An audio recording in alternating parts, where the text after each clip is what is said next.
What types of formative and summative assessments are regularly used to help gather data on student learning? I think in the classroom, a lot of the teachers will use for formative. They'll do the think, pair, and share, where they team up kids and they get to talk over ideas, see if they, come to a conclusion, and help them think of new things as well. Like sometimes, just like you're going to think of a different idea than I'm going to think of, so when they pair them up, it's a good way of going over information. I think it checks for understanding. They will also use a lot of the games that the teachers use are like Kahoot and Quizlet. I think that's what it's called. But anyway, they use that for understanding, and I think they enjoy that. And the kids don't even realize that's what the teachers do it. I mean, they think they're playing a game. Yeah. Summative wise, we use iReady for our testing for ELA and math, and then of course we use MAP testing, and then classroom teachers are going to probably do some quizzes and some end of chapter tests and things like that. How do we analyze student data from assessments to group students and adjust pacing in classes? Well, we look for patterns and trends within the class, and that goes, not just areas that they need reteaching in, but what are they seeing that they're being successful in. So it could have been that was taught in a certain way, where they're successful in a different format than the areas that they're needing. What are they doing that's successful? Yeah. Not just the areas that they need reteaching in. I think that's important. And they're able to adjust pacing when they do that, and documenting, and I think that's most important in communicating with their colleagues. What do I see in my classroom, and what do you see when you have those same kids? Yeah. What strategies are used to implement differentiated instruction in general education classes? Again, that think, pair, share, I think is a big one.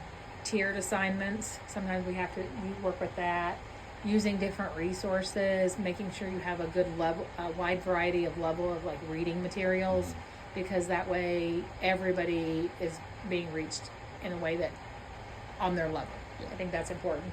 And flexible grouping. Sometimes just moving kids in groups and changing it up helps them a lot. How do we ensure that we're providing equitable opportunities to all students? I think knowing your students and building those relationships are very important, and knowing what it's like for them outside of school. Are they lacking for things that could help them here? And the more you know your students and the better relationships you have with them, do they have the supplies they need?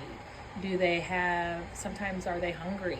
Things like that I think really affect the kids in a way than any learning could do that. Just that relationship. You might not see the growth in your classroom, but you're helping them to grow later on.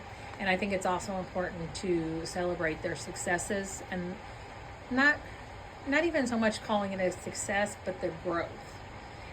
Are they improving? It may not be like this high achievement, but for that student, did they make some growth? What have they done? And make sure they know that that's important too. They don't have to be an A student, but did you move up from a D student to a C student? Yeah. Things like that. What are ways that our leaders promote teacher collaboration? One thing we try to do here is common plan times, making sure that our teams are able to meet and at the same time every day. That's important. If you're not able to meet with your co-teachers, it's hard to know what trends you're seeing. I think it's important to use data for the discussions, and being specific on where we need growth, what growth have we seen. Allow them to go to PD that is effective for them and what they need. A lot of times they're going to know what they need before we know what they need. Yeah. And allowing them to do that. Again, celebrating their success, and just kind of have a culture of trust to where if a teacher is struggling, they can come to you and say, this is what I'm struggling with. And I feel comfortable telling you I'm struggling in this area. Because if you can't go to your admin and tell them that you're having trouble in a certain area because you feel like you're going to get in trouble, you're never going to grow. Yeah. I agree with that. Just two more. All right. What role do our school leaders play when it comes to giving feedback on instruction and assessment design? Well, I think observation and coaching are very important in those areas because we've got to build on what we're doing. We can't just, I'm trying to think of how to say that, but observation, they need to make sure they're actually seeing what's going on in the classroom and not just delegating based on what they think is going on. They got to know what's going on in the actual classroom. Modeling at times, allowing teachers to go into other classrooms and see mentoring, seeing where the success is happening. Let's go see what's causing that success. And I think if you have a building where everyone trusts each other and they feel comfortable with each other, they're not going to feel judged when they go in. I think our Jamie Ann and them are coaching.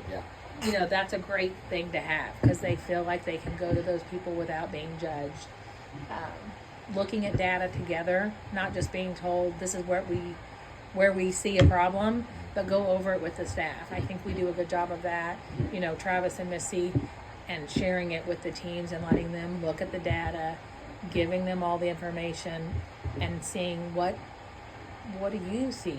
Not just this is what we see, but what do you see and what do you think we should work on? And just feedback about not just where there's an issue, but what do you see that's successful? And what did you do? What should we be celebrating about you as well? I think that's important. If it's a student or a teacher, whoever it is. Everybody has a success somewhere and they need that acknowledged. And the last one. What professional development opportunities or ongoing support have you found the most beneficial for our teachers? I think in our building, the instructional coaches and mentoring has been a big help. Using the data, we've really, I think in the last year or two, started really using data to drive how we schedule classes, how we do RTI, and I think that makes all the difference. Just that collaboration. We have a lot more meetings where we'll talk about students and talk about the data, and I think that's everybody feels they're more bought in. I think they're more part of the team when they're brought in together, and it's not just led by Travis, but it's led by, let's look at the data. What are we seeing? And what do we need to improve upon? And what are we doing that's great? Because we're starting to see that, where we're doing some great things. Thank you. You're welcome.